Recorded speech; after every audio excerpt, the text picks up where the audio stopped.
Assalamualaikum warahmatullahi wabarakatuh. Selamat menunaikan ibadah puasa Ramadan bagi teman-teman semua dimanapun berada.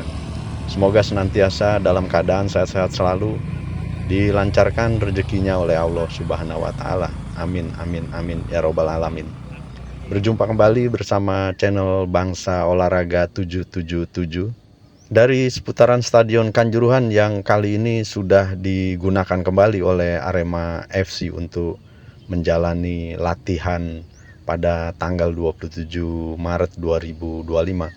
Namun demikian, walaupun sudah bisa digunakan kembali oleh Arema FC sebagai home base dalam menyelesaikan 7 sisa pertandingan di kompetisi BRI Liga 1, di mana dari 7 sisa pertandingan yang akan dijalani oleh Arema FC, 4 diantaranya adalah pertandingan kandang atau pertandingan home yang sedianya akan dilaksanakan di Stadion Kanjuruhan mulai tanggal 13 April nanti menghadapi Madura United. Namun demikian, walaupun sudah bisa digunakan Stadion Kanjuruhan, keluarga korban tragedi Kanjuruhan mengingatkan ada persoalan yang belum selesai meski renovasi Stadion Kanjuruhan sudah selesai dan sudah diresmikan dan sudah bisa digunakan. Seperti kami kutip dari kompas.com tanggal 19 Maret 2025, berjudul Stadion Kanjuruhan diresmikan, keluarga korban tragedi ingatkan permasalahan yang belum selesai. Tentu tanpa melupakan tragedi Kanjuruhan yang terjadi pada tanggal 1 Oktober 2022. Kita terus mendoakan semoga seluruh korban tragedi Kanjuruhan husnul khotimah. Seperti dilansir dari kompas.com, disampaikan bahwa Ketua Perkumpulan Keluarga Korban Tragedi Kanjuruhan, Vincentius Sari, mengatakan agar semua pihak mengingat bahwa ada permasalahan tragedi Kanjuruhan yang belum selesai, meskipun renovasi Stadion Kanjuruhan sudah rampung dan sudah bisa digunakan. Beberapa permasalahan itu diantaranya adalah keadilan hukum, restitusi, dan pemenuhan asuransi, seperti diungkapkan oleh Vincentius Sari. Oleh karena itu, Vincentius Sari berharap bisa bertemu dengan Presiden Prabowo Subianto untuk berkomunikasi dan menyelesaikan permasalahan tersebut. Harapan kami bisa bertemu dengan Presiden untuk komunikasi perihal penyelesaian tragedi Kanjuruhan, tegas Vincentius Sari. Dan harapan lain juga ditujukan kepada para supporter, manajemen Arema, penyelenggara, petugas keamanan, dan semua elemen agar tidak lupa dengan tragedi Kanjuruhan yang menewaskan 135 korban. Doa dan hal positif yang bisa dilakukan tertuju untuk almarhum tragedi Kanjuruhan, serta keluarga yang ditinggalkan, jelasnya. Lebih lanjut, Vincentius Sari, ayah dari korban almarhum Yohanes Revano Prasetyo ini, juga berharap agar insan persepak bolaan Indonesia berkaca pada tragedi Kanjuruhan, agar peristiwa serupa tidak terulang kembali untuk menuju kepada hal yang lebih baik. Stadion, museum, dan monumen manfaatkanlah sebagai bahan introspeksi diri, pungkasnya, seperti dikutip dari kompas.com tanggal 19 Maret. Sementara kalau kita lihat seperti di gambar ini, bahwa di sekitaran atau di lingkaran monumen tragedi Kanjuruhan sudah nampak lebih hijau dan juga terlihat tanaman-tanaman dan rumputnya yang sudah mulai tumbuh, teman-teman ya.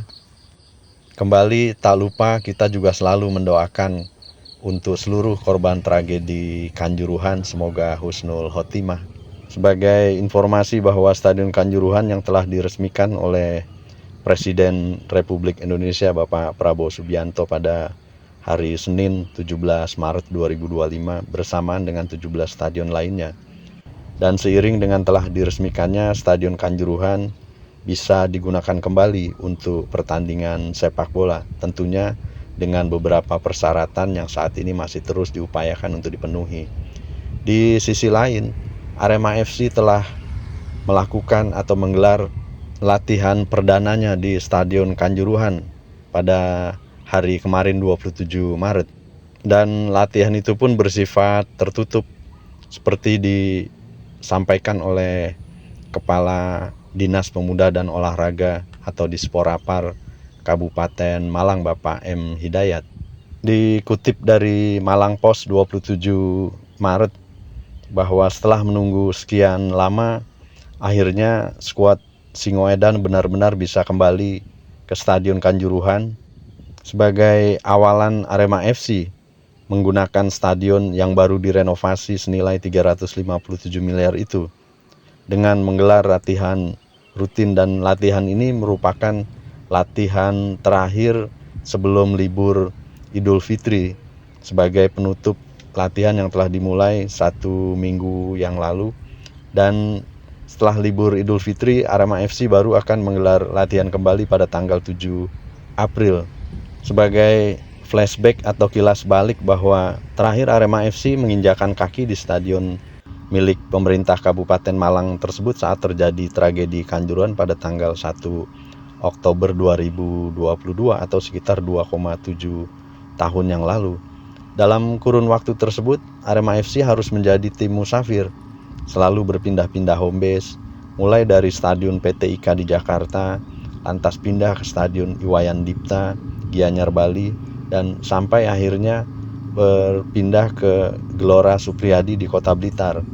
Kembali kami sampaikan juga bahwa latihan terakhir di bulan Ramadan kemarin tersebut berlangsung tertutup, termasuk untuk media. Juga belum diperbolehkan memasuki kawasan Stadion Kanjuruhan. Meski beberapa jam sebelum latihan, manajemen Arema FC membuka sesi latihan hanya untuk awak media. Kami sudah melakukan pertemuan awal dengan manajemen Arema FC. Stadion Kanjuruhan sudah bisa dimanfaatkan. Kamis 27 Maret sudah digunakan untuk latihan, tapi sifatnya tertutup. Demikian dikutip dari Malang Post. Sementara manajer bisnis Arema FC, Bapak Munif Bagaskara Wahid, yang kemarin juga nampak hadir dalam sesi latihan di Stadion Kanjuruhan, mengakui manajemen berupaya menggunakan stadion berkapasitas 21.000 tempat duduk itu untuk kembali menjadi home base di sisa laga putaran kedua. Setelah Idul Fitri akan ada risk assessment.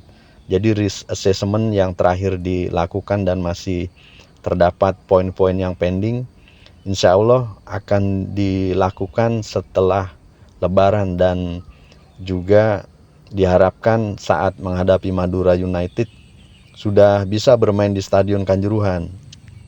Di sisi lain, keinginan Arema FC untuk bisa mengelola Stadion Kanjuruhan masih membutuhkan waktu yang cukup panjang, sehingga untuk sementara waktu penggunaan Stadion Kanjuruhan oleh Arema FC bersifat sewa menyewa untuk momen-momen tertentu. Dalam sewa menyewa tersebut, menurut Pak Kepala Dinas Pemuda dan Olahraga Kabupaten Malang, tergantung jenis kegiatan dan waktu. Untuk latihan tarifnya antara 3 sampai 6 juta. Sedangkan untuk pertandingan antara 60 sampai 70 juta. Harga akan berbeda jika laga tersebut berlangsung malam hari. Akan lebih tinggi karena ada tambahan biaya penerangan.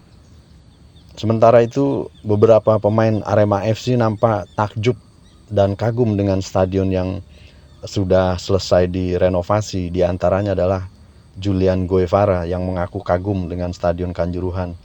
Dia sampai membayangkan bagaimana nanti bermain di sini dan dihadiri oleh puluhan ribu Aremania. Bagus sekali stadion ini, lanjutnya. Selama ini Julian Guevara hanya melihat langsung Aremania saat berada di Stadion Kanjuruhan melalui media sosial.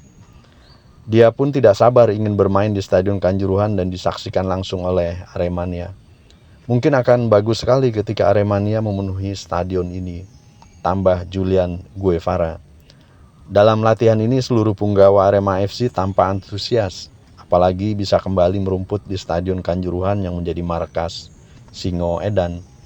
Latihan tersebut langsung dipimpin oleh pelatih Arema FC Z. Gomez. Di sisi lain, kalau kita lihat kondisi saat ini di Stadion Kanjuruhan, di sisi bagian luar lingkar pagar perimeter sudah nampak cukup lumayan bersih, teman-teman ya. Video yang kami ambil pagi ini tanggal 28 Maret nampak seperti di gambar ini. Kita doakan semoga semuanya berjalan lancar sehingga Arema FC bisa kembali menjamu tamunya atau menyelesaikan pertandingan kompetisi BRI Liga 1 di Stadion Kanjuruhan ini. Dan sekali lagi tak lupa kepada seluruh teman-teman yang menyaksikan video ini, kami senantiasa terus mengajak untuk mendoakan seluruh korban tragedi Kanjuruhan, semoga husnul khotimah dan tidak akan terjadi lagi di manapun tragedi-tragedi seperti tragedi Kanjuruhan ini. Begitu sedikit informasi yang bisa kami sharing atau bagikan kali ini teman-teman, semoga bermanfaat. Terima kasih keikhlasannya telah mensubscribe dan juga menyaksikan video-video kami. Sampai jumpa pada video-video kami selanjutnya, tetap jaga kesehatan selalu.